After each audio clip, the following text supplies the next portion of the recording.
자, 우리는 로마서의 1장에서 3장까지 공부하면서 계속 인간의 죄, 그리고 유대인들의 자랑하는 것들, 선택받았다는 것들, 그리고 하나님의 말씀, 율법을 받은 것으로 인하여 지키겠다고 하는 것들, 그걸 통하여 있는 그들의 왜곡된 삶들, 이것들을 봤죠. 그리고 4장에서 그 전체 아브라함의 어떤 내용을 통해서 아브라함이 언제 율법으로 의롭게 되었느냐? 아니다. 하나님께서 먼저 의인으로 칭해 주셨을 때, 그때 그가 뭐 어떻게 했습니까? 하나님의 말씀을 믿었기 때문이다 라고 얘기합니다. 그 믿음의 내용이 뭐였습니까? 하나님의 언약이었죠. 언약은 뭐였습니까? 내가 너에게 자식을 주겠다. 많은 민족을 만들겠다. 근데 아브라함이 믿었습니까? 아니었죠. 사라가 믿었습니까? 아니었어요. 뭐 우리의 믿음과 별반 다름없었어요. 아멘 했지만, 설마 아멘 했지만 그건 아멘이고, 삶은 삶이고, 신앙은 신앙이고, 예, 이런 거였어요. 그렇지만 하나님께서는 믿음을 주신 거예요. 나중에 얘기 나오죠. 아브라함이 그거를 믿었다. 그 믿음은 누구의 믿음이었다? 하나님의 믿음이었다. 어린아이가 누구의 믿음으로 자라난다고 그랬어요? 아버지의 믿음. 아버지의 믿음. 아버지가 그 아들을 믿고 내가 그렇게 키워줄게. 내가 너를 훌륭한 사람 만들어줄게. 그러나 우리 불작한 아버지는 어떻습니까? 사업이 잘 되고 돈이 많으면은, 능력이 있을 때는 해줄 수 있다가도 갑자기 쫄딱 망하면 못하는 거죠. 그러나 하나님 아버지는 능력이시고 완전하시고 창조주시기에 그분의 믿음은 우리에게 바로 완성이라는 열매를 준다라는 것이죠. 그로 인하여 아브라함은 구원을 받았고, 그로 인하여 그의 믿음이 우리들 믿음의 조상이 되었고, 하나님께서는 아브라함을 샘플로 인하여 우리에게 구원의 모습을 보여주셨다. 그의 자녀는 이삭이었고, 하나님이 말씀하시는 너에게 자손을 허락하겠다 하는 그 자손은 단수였다. 그래서 결국 예수 그리스도를 의미한 것이고, 그 예수 그리스도로 인하여 정말 수많은 자녀들이 생겼죠. 예, 하나님의 언약이 완성되었다라는 것입니다. 자, 그러면 이번엔 뭐냐 이거예요. 이번 5장은 뭡니까? 뭐로 시작되죠? 그러므로라고 시작합니다. 그러므로 우리가 믿음으로 의롭다 하심을 받았으니, 그러면 어떻게 되냐? 받았으니 이제 어떻게 해야 되느냐? 우리 주 예수 그리스도로 말미암아 하나님과 화평을 누리자. 할렐루야. 화평을 누려라. 여러분, 예수님은 믿는 믿음으로 구원을 얻음을 성경을 뭐라고 얘기하느냐? 예수 그리스도와 교회가 결혼하는 모습으로 나타내고 있어요. 즉 예수 그리스도를 신랑으로, 교회는 신부로서. 그렇죠? 그걸 창세기에서 뭐라고 얘기해요? 이러므로 남자가 부모를 떠나 그의 하나와 합하여 둘이 한 몸을 이룰지라. 이게 연합이에요. 여러분, 아담이 부모가 있어요?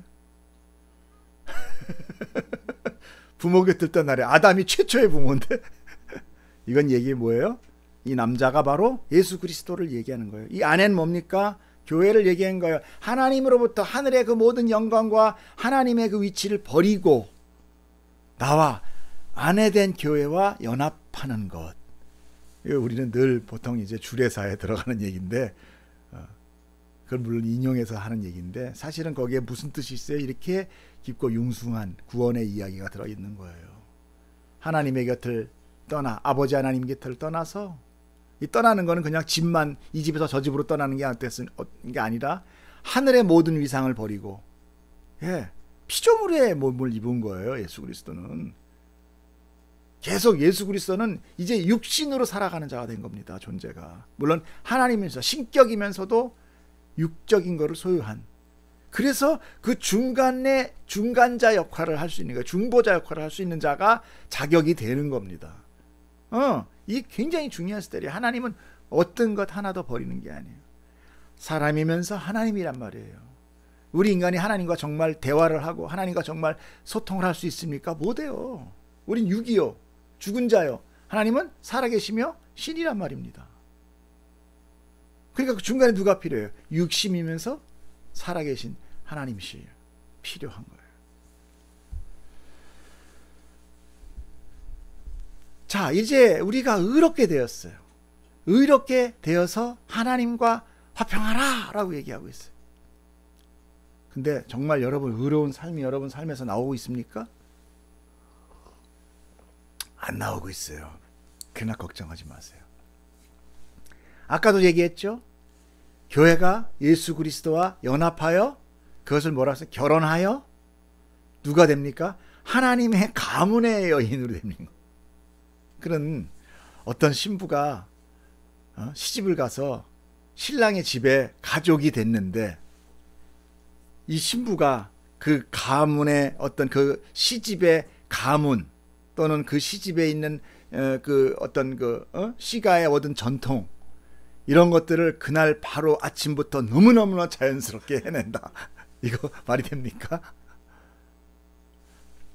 여러 기간 동안 반복되는 학습이 필요하고 눈으로 보고 익히고 느끼고 시어머니한테 야단도 맞으면서 이런 과정이 필요하잖아요. 그러면서 점차로 그 집에 일원이 되죠. 그러나 그 일원이 안 됐다고 해서 족보에 없는 겁니까? 아니죠. 그 집안 가문 사람 맞아요. 그러나 처음부터 잘 되는 건 아닌 거예요. 마찬가지입니다. 아이가 태어났어요. 그럼 그 아이는 동물인가요? 인간인가요? 아이가 태어났어요. 뽀기가 태어났어요. 동물이에요? 인간이에요? 에? 아, 인간이잖아요. 아, 왜 머뭇머뭇해? 아, 이거 벌써 정제감이 나오기 시작한 큰일인데. 아이도 인간이에요. 가만 태어나서 응애도 못하는 양 꼬물꼬물하면 인간이에요. 그게 늑대 새끼입니까? 강아지예요? 인간이에요. 그런데 그 아이가 인간다운 삶을 살기 위해서는 뭐가 필요합니까? 교육과 성장과 시간과 부모의 열심과 노력과 눈물과 땀이 필요한 거예요. 그럼 점차로 인간다워지는 거예요. 인간답지 않은 인간들도 있지만. 그래서 오늘은 이렇게 우리가 의롭다 칭함을 받았지만 왜 내 안에 의가 생겨나지 않는가? 이 괴로움, 이 적응, 이것으로 인하여 우리는 어떻습니까? 난 아닌가 봐. 사단은 계속 우리를 향하여 뭐합니까? 네가 무슨 예수를 덧입어. 참 이불이나 덧입어라. 뭐 이러면서 비아냥대고 정죄하고 하나님한테 제보를 해요. 쟤 오늘도 죄 짓고 있어요. 제 머릿속 보세요. 온갖 더러운 것 천재예요. 쟤는 세상에 못 가져서 안달을 하네. 하나님 관심도 없어요. 이런 얘기를 수없이 고자질하고 있는 게 사단이에요. 그 안에서 우리는 뭐합니까? 계속 하나님과의 그 의로운 관계. 내가 시집을 왔는데 계속 우리는 친정만 생각하는 거예요. 친정만 생각하는 거야. 빨리 이쪽을 정산을 해야 우리가 이쪽에서 삶을 살 수 있는데 계속 이쪽이 정산이 되는 생각만 되는 거예요. 아까도 말 아이가 동물이래. 난 동물이야. 아오 이러면서 그렇게 난 언어도 배우기 싫어. 나는 왜 2년이 난지 2년이 됐는데도 왜 엄마 아빠를 제대로 못할까 막 이러면서 좌절하는 아이 봤어요? 예. 그런 정죄감 가운데 우리가 살아간다면 과연 우리가 의롭게 된다라는 것, 그건 하나님의 은혜를 받았다는 것으로 우리가 무슨 기쁨의 예배가 있겠냐고요. 그렇죠? 그래서 오늘 사도 바울은 우리 너희들은 뭐야? 죄였어. 너희들은 다 죽은 자야. 유대인 너희도 마찬가지야. 모든 이가 다 죄인이야. 모든 자가 다 의인이 아니야. 의인은 없나니 하나도 없어 라고 선포하시고 나서 그러나 그 가운데 은혜가 떨어지고 아브라함의 구원의 역사를 얘기하면서 이제 우리에게 종용하고 있는 거죠. 칭의받은 삶에 대해서 하나하나 이제 가르치고 있는 거예요. 자, 우리 1절 다시 한번 읽어봅시다. 그런 면에서 시작. 그러므로 우리가 믿음으로 의롭다 하심을 받았으니 우리 주 예수 그리스도로 말미암아 하나님과 화평을 주리라. 아멘. 여러분, 우리의 믿음과 우리의 구원과 우리의 의됨, 우리 하나님과의 관계, 화목, 이 모든 것은 그 중간에 예수 그리스도를 빼고는 아무것도 형성되지 않습니다. 아까도 앞부분에 얘기했지만 중보자 아니면 우리는 할 수 없는 존재들이기 때문에 그렇습니다.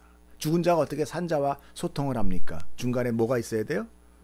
매개, 중재자가 있어야 돼요. 그 뭐 있잖아요. 이렇게 해가지고 누가 얘기한다 뭐 이러면서 그 중재자가 필요한 거죠. 그래서 꼭 예수 그리스도로 말미암아 누구와? 하나님과 화평을 누리자. 이 화평은 샬롬을 뜻하는 겁니다. 평안을 누리자는 거예요. 평안을 누리자. 여러분 안에 정말 예수 그리스도를 믿는 믿음으로 인하여 여러분 하나님과의 평안이 있습니까? 있을 때보다 없을 때가 더 많아. 저만 그런가요? 대답을 안 하는 것은 강한 긍정인 거죠. 여러분 그러므로란 그러하니까라는 의미가 되는 거고 믿음으로 의롭게 된 자는 이러이러한 삶을 살아라라는 것이죠.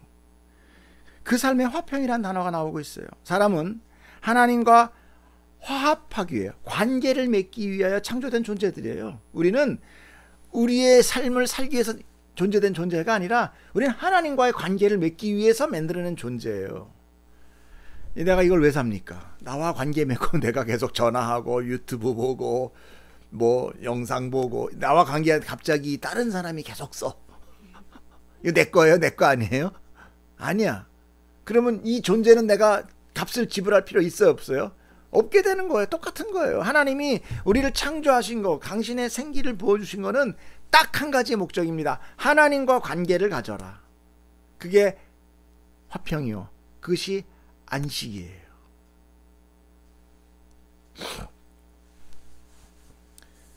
하나님께서 우리를 화평하고 화합하기 위한 존재를 만들기 위한 조건이 뭐였습니까? 창세기 1장 27절에 뭐라고 나와요? 하나님이 자기 형상 곧 하나님의 형상대로 사람을 창조하시되 남자와 여자를 창조하시고라고 나옵니다.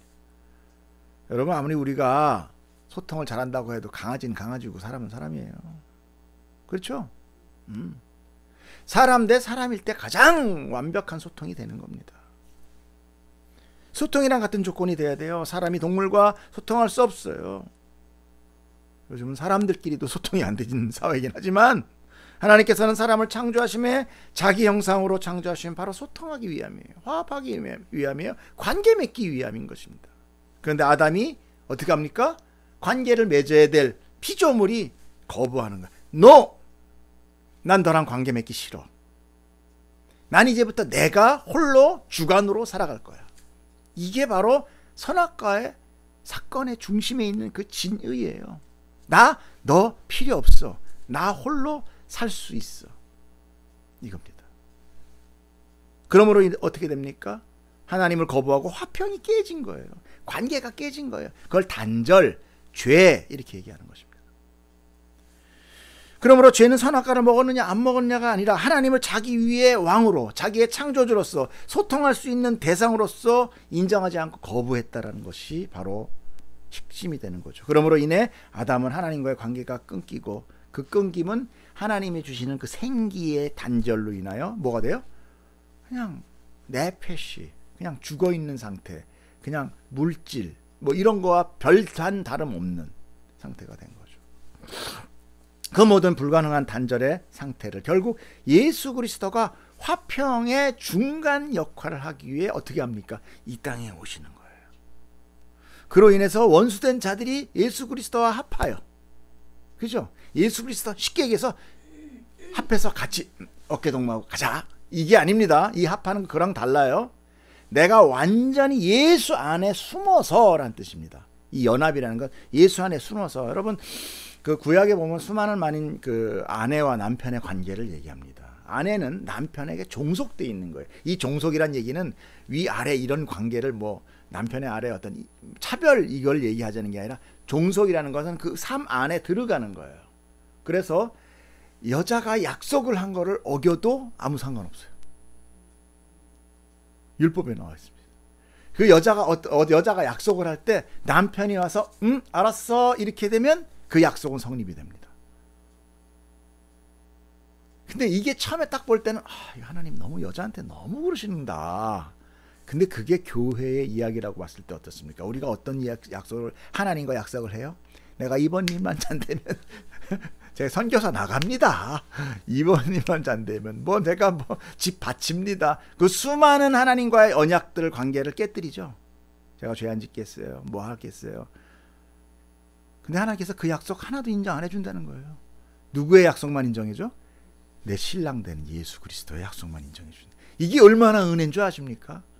하나님은 거기까지도 우리를 염두에 두시는 거예요. 왜? 천지전능하시기 때문에. 얘네들 앞으로 수없이 나에게 약속할 거야. 그러나 다 꽝이야. 열매는 아무것도 없어. 열매는 오직 예수 그리스도. 그래서 그 포도나무의 얘기가 나오잖아요. 포도나무에 연결돼 있는 자만 열매를 맺을 수 있어요. 참열매. 꽈리 같은 뻥열매 말고요. 그래서 무화과를 비유하기도 하고. 무화과는 열매였다? 꽃이었다? 꽃이라고 그랬죠.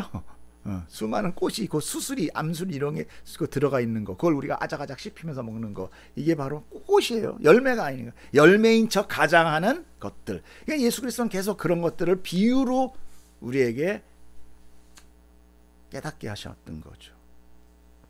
그러므로 예수 그리스도는 우리에게 화평으로 오신 거예요. 그래서 천사들이 예수님 탄생하셨을 때 뭐라고 했어요? 누가복음 2장 14절. 지극히 높은 곳에서는 하나님께 영광이요, 땅에서는 하나님이 기뻐하는 자들 중에 화평 평화로다. 할렐루야. 그렇게 고백을 한 거예요.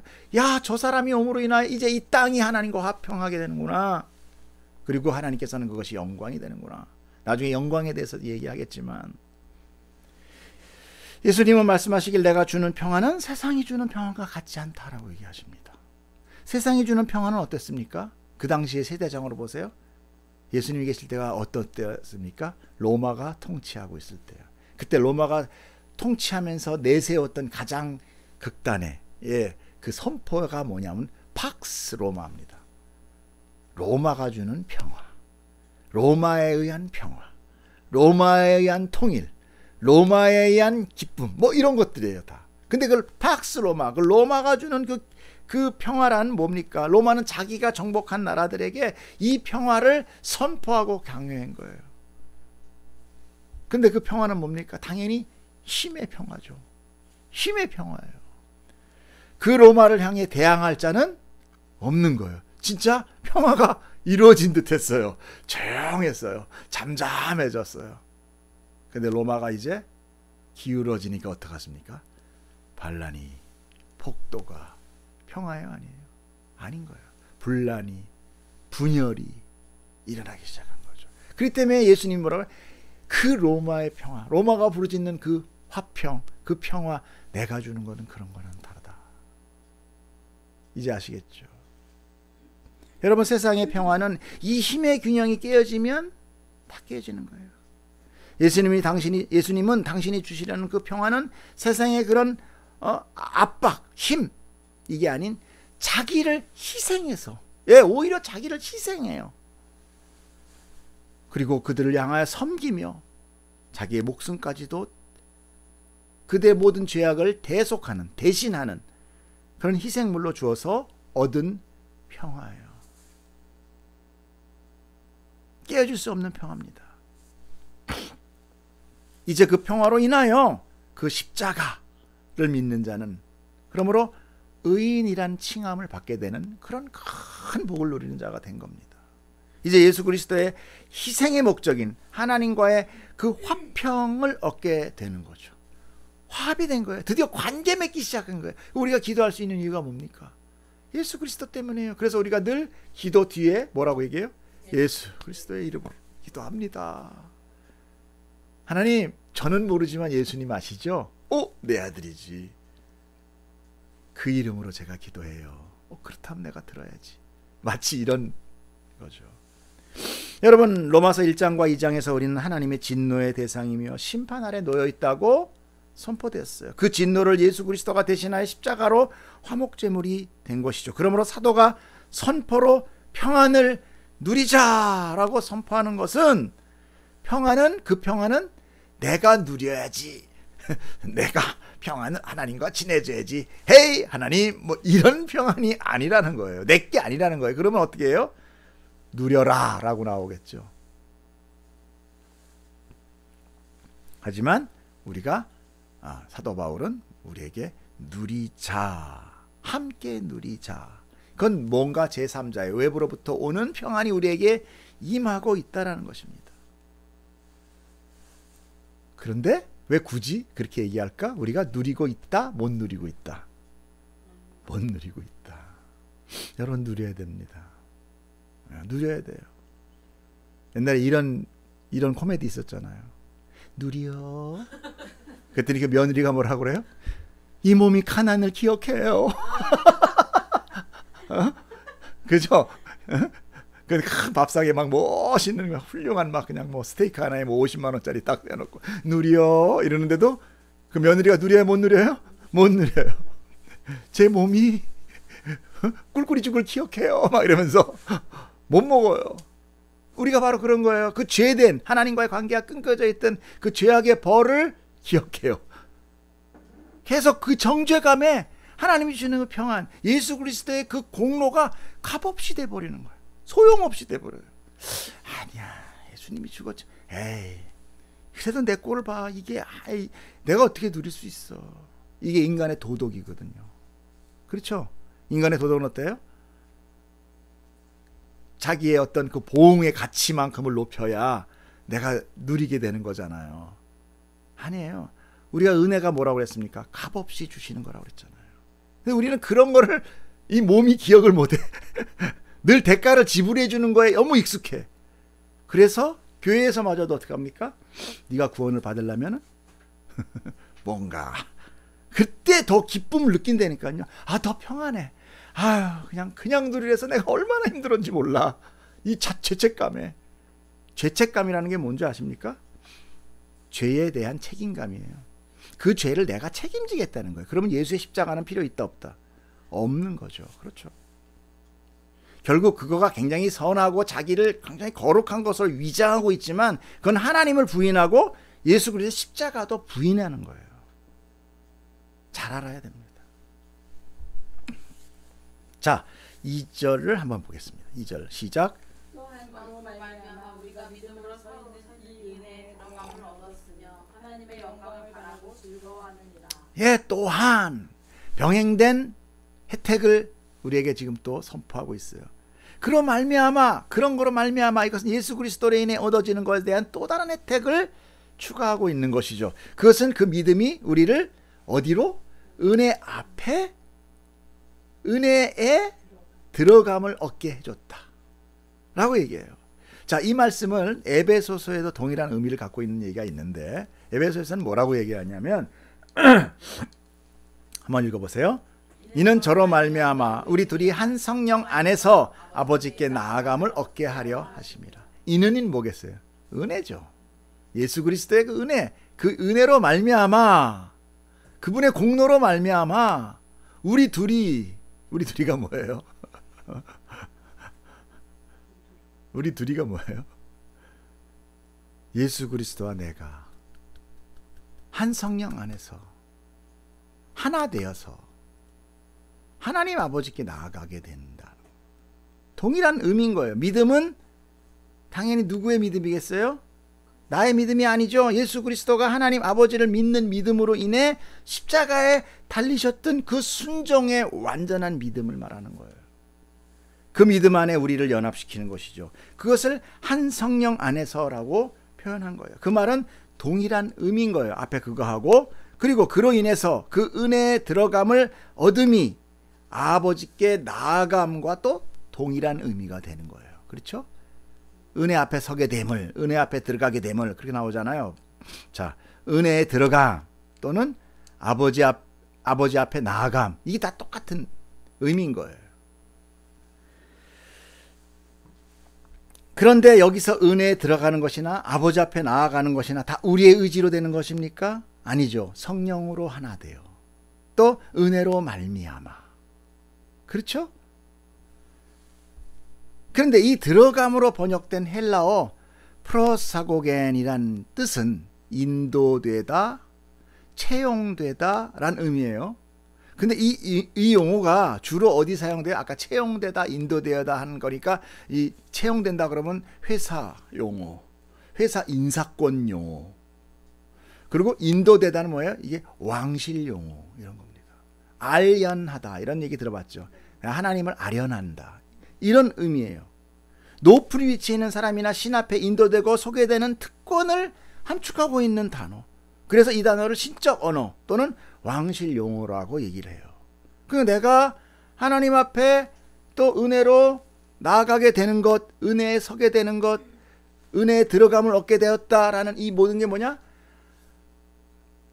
하나님 앞에 아련하게 되었다라는 것입니다. 허락받게 되었다는 것이에요. 그러면 왜 우리가 하나님 앞에 이렇게 인도되어야 하는가? 원래는 하나님과 함께 있을 존재였지만 범죄함으로 인해 하나님께서 쫓겨나게 된 존재가 되었습니다. 원래는 그냥 아련되지 않아도 된다는 거예요. 그냥 편하게 왔다 갔다 해도, 편하게 언제라도 하나님 부르면 우리 가족과 같은 관계였다라는 거예요. 근데 이제는 어떤 상태가 됐느냐? 누군가에 의하여 아련되는 단계가 되었다는 거예요.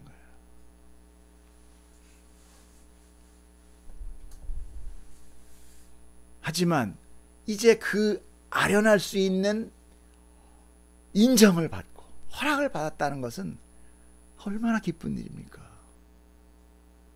여러분 지금 있는 우리 청와대에도 아련받아 들어가면 얼마나 기쁜 일이에요. 그러니 어떻습니까? 즐거워할 수밖에 없죠. 기뻐할 수밖에 없죠. 그래서 그 뒤에 하나님의 영광을 바라고 즐거워한다라고 하는 거예요. 즐거워해라. 괜찮아. 즐거워. 이 얼마나 즐거운 일이냐. 화평을 누려라. 하나님과 화평을 누려라. 이제 너희들은 은혜로 인해 하나님 앞에 아련할 수 있는 그런 조건이 된 거야. 그러니 하나님의 영광을 바라며 즐거워하자라고 사도가 얘기하는 거예요.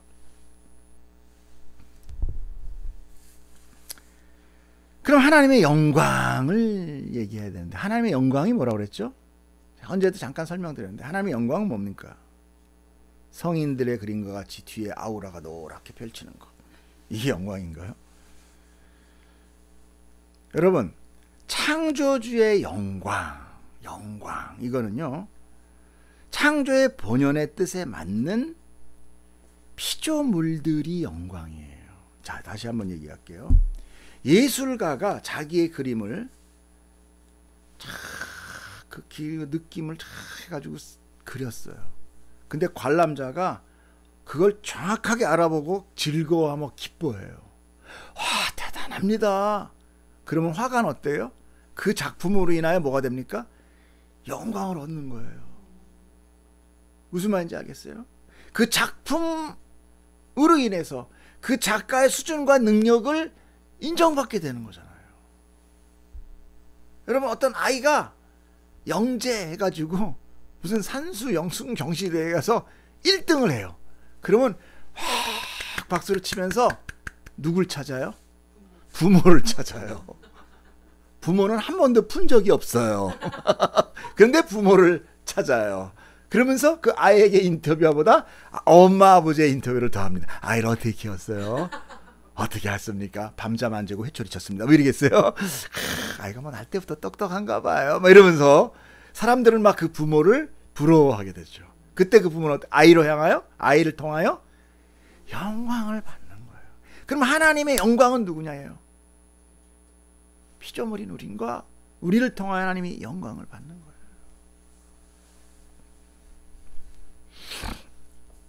예수 그리스도로 인해 원수가 돼버렸던 내가 이제 그분의 믿음으로 인하여 은혜 안에서 그분과의 연합되어 하나님이 창조한 원래의 뜻, 그 교제, 그 화평을 누리게 되니까 그 기쁨으로 인하여 내가 하나님의 연관된 삶을 살 수 있게 되는 거죠. 드디어 이윽고 하나님께서 어떤 겁니까? 네가, 피조물인 네가 이제 나와 내가 원래 만든 뜻대로 이제 화평을 누리는구나. 이게 하나님께 뭐가 돼요? 영광이 되는 거예요. 여러분, 조립 로봇을 열심히 만들었는데 안 가. 이게 작동을 안 해. 그러면은 영광이 안 돼요. 열심히 만들었는데 이게 잘 움직여요. 너무나 잘 움직여요.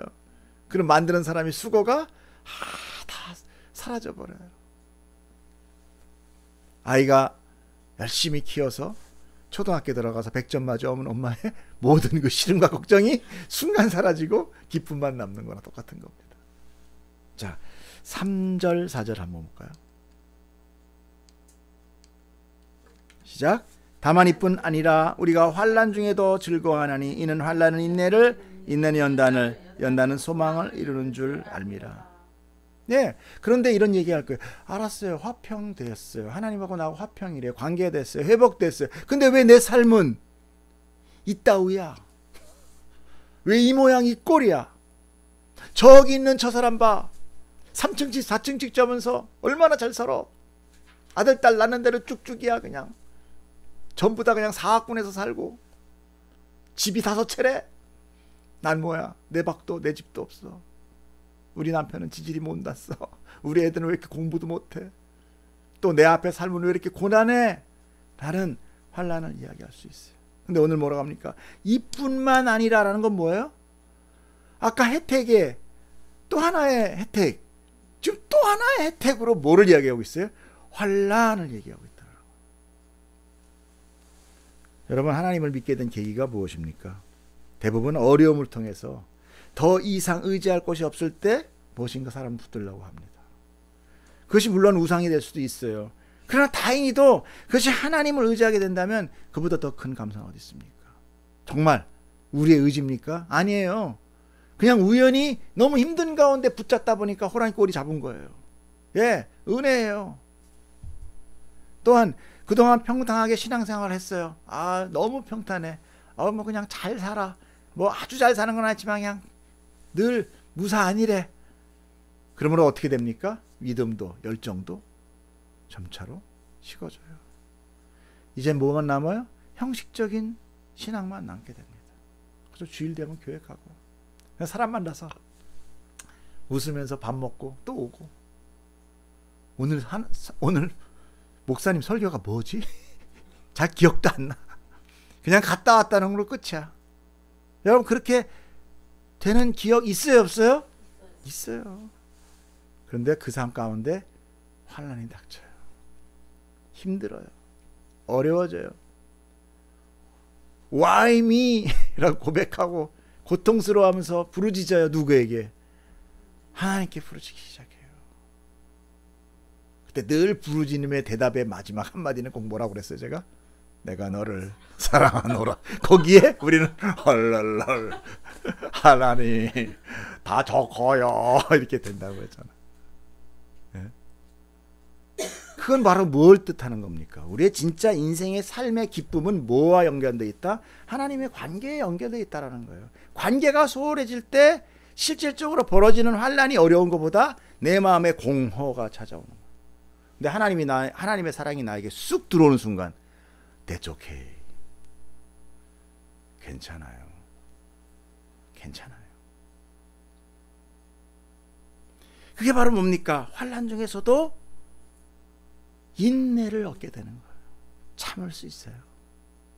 누구나 다 겪는 건데요, 뭐 하나님. 나만 그런가요? 사업하는 사람 다 망하는데요. 중요한 건 내가 하나님의 사랑을 확인했다라는 것입니다. 그로 인하여 내가 어떻게 됩니까? 그 인내가 나를 강하게 믿음에 강하게 연단하는 거예요. 연단은 뭡니까? 소망을 낳는데요. 아까 뭐라고 했습니까? 하나님의 즐거움과 하나님의 영광을 바란다. 바람이 뭡니까? 소망이잖아요. 아, 내가 하나님의 영광답게 살면 되는구나. 그게 뭐라고 그랬습니까? 창조의 본효의 뜻. 그 소망을 내가 사모하게 되는 겁니다.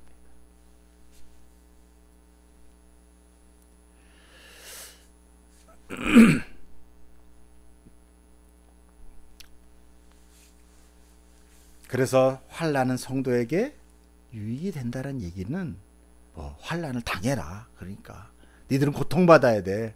누구는 그럽니다. 기독교는 피를 먹고 자라는 종교야. 이런 얘기는 잘 몰라서 하는 거예요. 하나님은 그렇게 잔인한 하나님이 아닙니다. 하나님은 공의의 하나님일 뿐이에요. 그 깨달음은 우리에게 모든 것을 참고 이길 수 있는 인내를, 우리에게 믿음의 인내를 주는 것이죠. 그래서 믿음은 환난을 통하여 더욱더 단단해지게 되는 것입니다. 그래서 이제 세상에 부귀영화를 붙드는 것이 아니라 뭘 붙들게 돼요? 생명되는 예수 그리스도만을 붙드는 자가 되는 겁니다. 예수 그리스도 때문에 우리가 하나님과 화목할 수 있기 때문에 그런 거죠. 생명이 왜 필요합니까? 내가 죽은 자로서 하나님과는 소통할 수 없어요.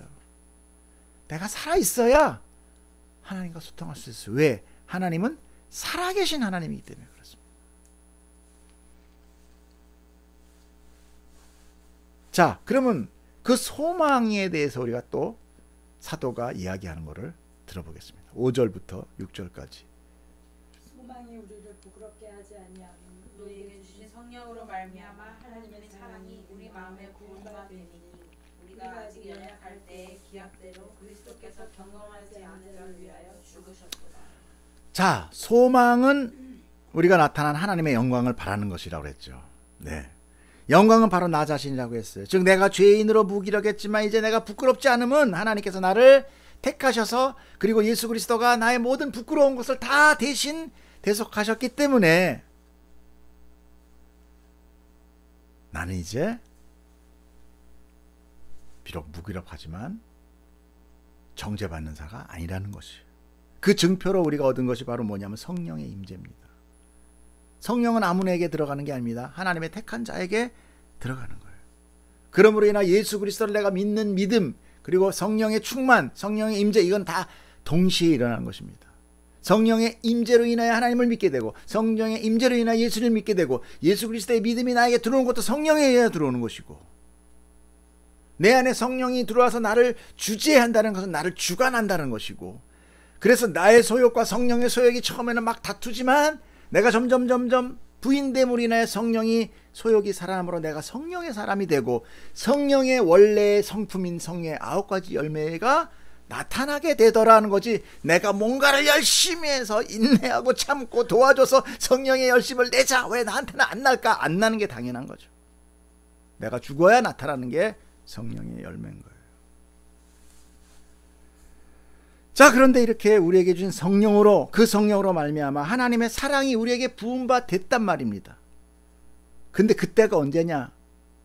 내가 뭔가의 자격을 얻고 내가 하나님께 뭔가 뜻한 말을 이루고 그랬기 때문에가 아니라 내가 아직 연약할 때라는 뜻은 내가 아직 죄인이었을 때라는 거죠. 하나님의 기약대로 약속대로 아브라함의 그 최초에 있었던 그 약속대로 예수님은 경건하지 않은 자, 나 죄인을 위하여 죽으셨다. 그랬기 때문에 그 죽으심으로 소통이 되고 소통이 됨으로 인해 내가 하나님께 영광, 하나님의 영광이 되기를 소망하는 자가 되었다라는 이야기를 지금 오늘 이렇게 사도 바울이 얘기하는 거예요. 너는 그런 존재야. 너는 그런 존재야. 비록 내가 처음에는 너를 인정하기 위해서 죄, 불가능한 자, 죽은 자라고 내가 수없이 3장에 걸쳐서 이야기했지만 그러나 이제 너는 거기서 떠나온 누구로 인하여? 예수 그리스도로 인하여 이제 우리는 그런 조건에 벗어난 자다라는 것이죠. 구약시대에는 성령이 어떤 특정 사역을 한계적으로 임했습니다. 그러나 이제 예수 그리스도의 희생으로 인하여 성령은 어떻게 됩니까? 우리에게 영원히 임재해요. 어디 그런 얘기가 있어요? 요한복음 14장 16절 시작. 내가 아버지께 구하겠으니 그가 또 다른 보혜사를 너희에게 주사. 예, 보혜사라는 건 뭐예요? 돕는 자라는 거예요. 그러니까 예수님이 여태까지 도왔단 말입니다. 근데 예수님 이제 부활 승천해서 올라가시면 또 다른 보혜사를 준다는 거예요. 자, 그는 진리의 영이라 세상은 능히 그를 받지 못하나니 이는 그를 보지도 못하고 알지도 못함이라. 그러나 너희는 그를 아나니 그는 너희와 함께 거하시며 너희 속에 계심이겠으리라. 우리 안에 있다라는 것입니다. 어떻게? 우리 안에서 영원토록. 자, 앞에 나오죠? 주사 영원토록. 이제 하나님을 믿고 예수의 십자가를 붙드는 모든 것은 다 성령으로 인하여 깨닫고 믿고 의지할 수 있게 되는 것이죠. 그분이 우리를 진리로 보게 하고 진리를 느끼게 하고 진리로 깨닫게 하기 때문에 그래요.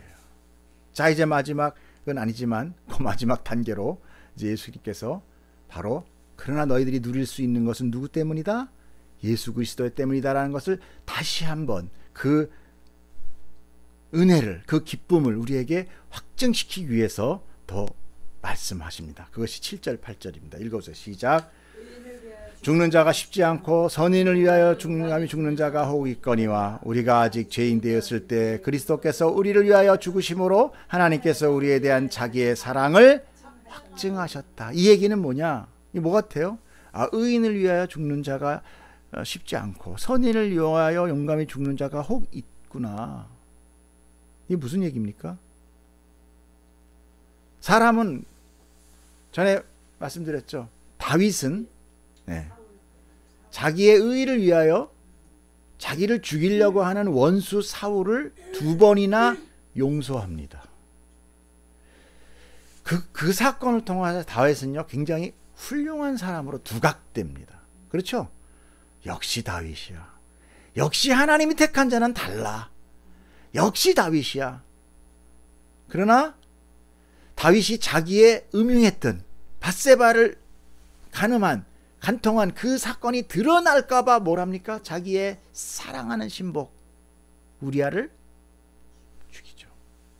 자기의 죄가 드러나는 것 때문에 죽인다는 거예요. 이 인간의 도리예요. 그렇기 때문에 의인으로 인하여, 의인을 위하여 죽는 자도 있을 수 있어.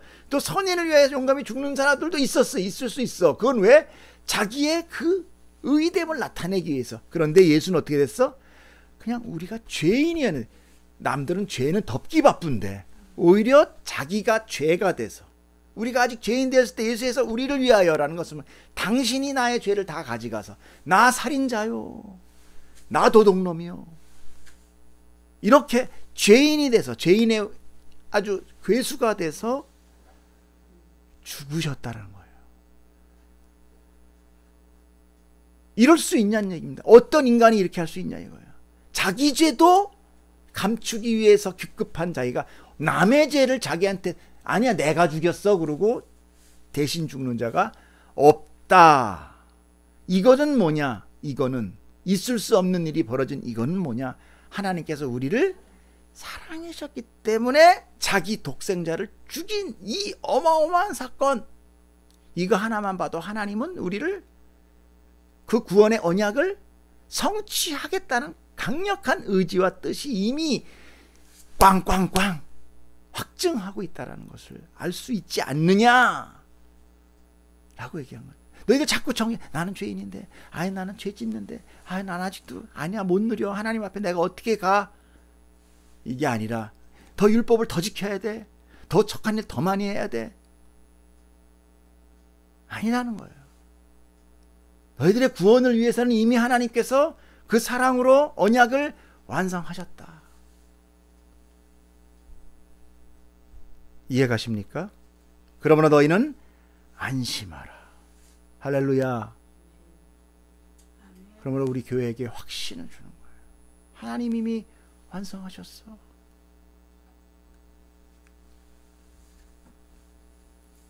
자, 그럼 이제 마지막 9절부터 11절까지를 우리가 보겠습니다. 시작.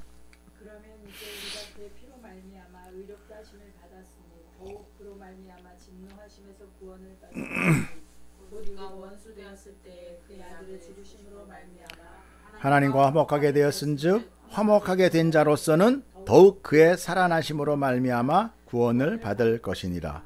그뿐 아니라 이제 우리로 화목하게 하신 우리 주 예수 그리스도로 말미암아 하나님 안에서 또한 즐거워하느니라. 할렐루야. 이거는 제가 굳이 설명 안 해줘도 여러분 다 아실 것 같아요.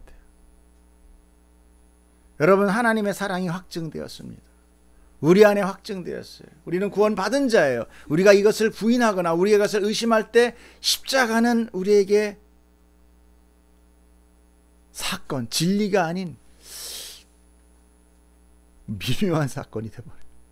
하나님은 사랑의 하나님의 언약의 완성이 우리에게 너무나 가치 없는 것이 될 수 있습니다. 아니에요. 예수 그리스도는 우리를 위하여, 아니면 어쩌면 하나님과의 그 화목을 위하여,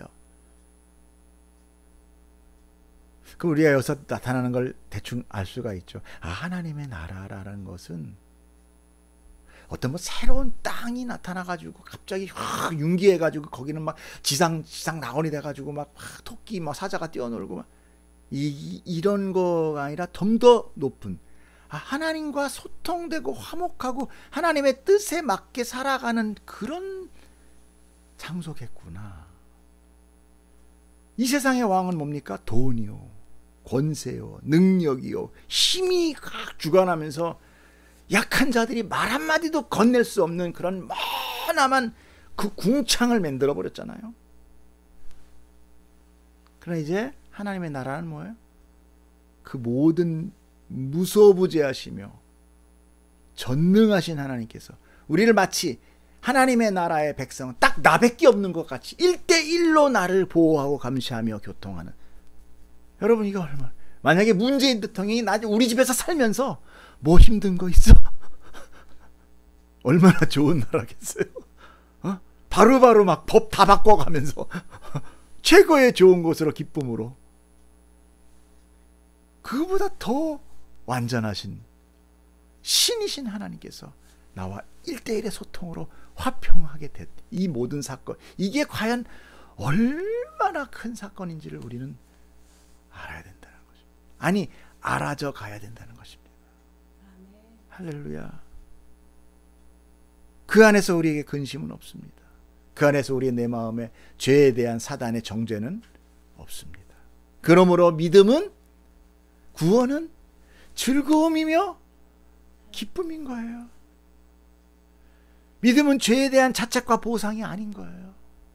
하지만 사단은 우리에게 어떻게 합니까? 늘 내 안에서 죄를 정죄하고 비판하고 고자질합니다. 그러나 하나님의 사랑을 아는 자는 결단코 사단으로 하여금 이리저리 휘둘리지 않아요. 왜? 예수 그리스도가 하나님의 사랑에 확증되었으니까요. 이제 더 이상 예수 그리스도로 인하여 나와 하나님은 이제 정죄받고 정죄하고 심판하고 심판당하는 그런 원수의 관계가 아니라 자녀이며 백성인 거예요. 그러므로 여러분, 화평을 누리십시오. 즐거우며 화평을 누리십시오. 우리의 모든 환난과 이 세상의 죄된 세상 속에서 받는 고난을 우리는 감사로 받아야 됩니다. 아, 내가 드디어 다른 삶을 사는구나. 할렐루야. 축복합니다. 기도하겠습니다.